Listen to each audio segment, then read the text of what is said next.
On this day in 1914, title-chasing Celtic conceded a goal for the first time in over 1,200 minutes of football.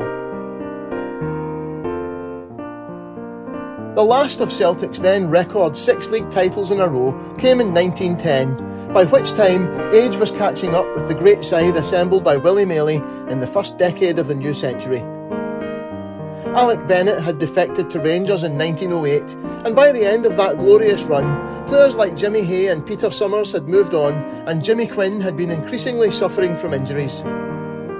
Rangers won 3 titles in a row from 1910-11 to 1912-13, but by February 1914, another great Celtic team had been put together that was setting a relentless pace at the top of the table and closing in on the championship.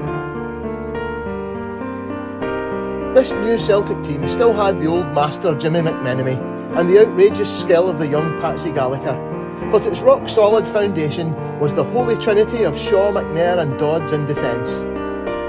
When they headed to Brockville on the 28th of February 1914, they had not conceded a goal since a 2-1 win over Raith Rovers on the 13th of December 1913.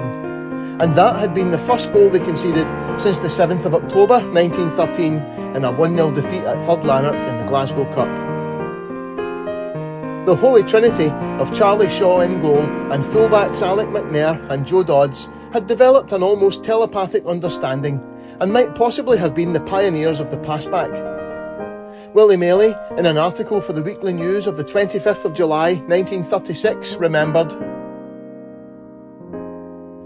"Shaw, McNair and Dodds understood one another so well that they developed the passback into a scientific move of which there have been many imitators, but none to equal the originators. It was indeed a spectacle to see either McNair or Dodds passing with unerring accuracy and cheeky coolness the ball to Shaw 2 yards away with the opposing forwards almost on top of them. That was their method of getting out of a corner, which in all probability would otherwise have been fatal." A common refrain around Celtic Park at the time was "pass it to Charlie" whenever McNair or Dodds was in possession. This apparently caused much hilarity on the golf course one afternoon when Alec McNair found himself stuck in a bunker and looking nonplussed as to how he was going to get it out.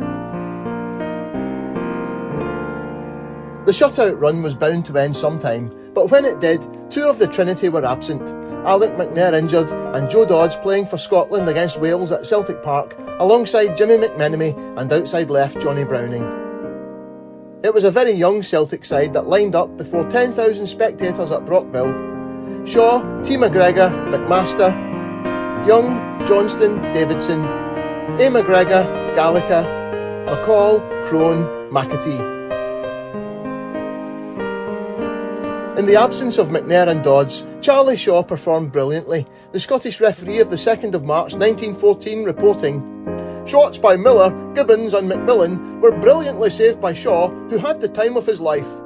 The backs, when pressed, had no hesitation in passing back, and the goalkeeper had nearly all the credit of the draw at half-time." In a similar vein, the Daily Record wrote that day, "Charles Shaw simply took charge of what I might call this nondescript Celtic 11. I was much impressed by his anticipation, or intuition, call it what you will.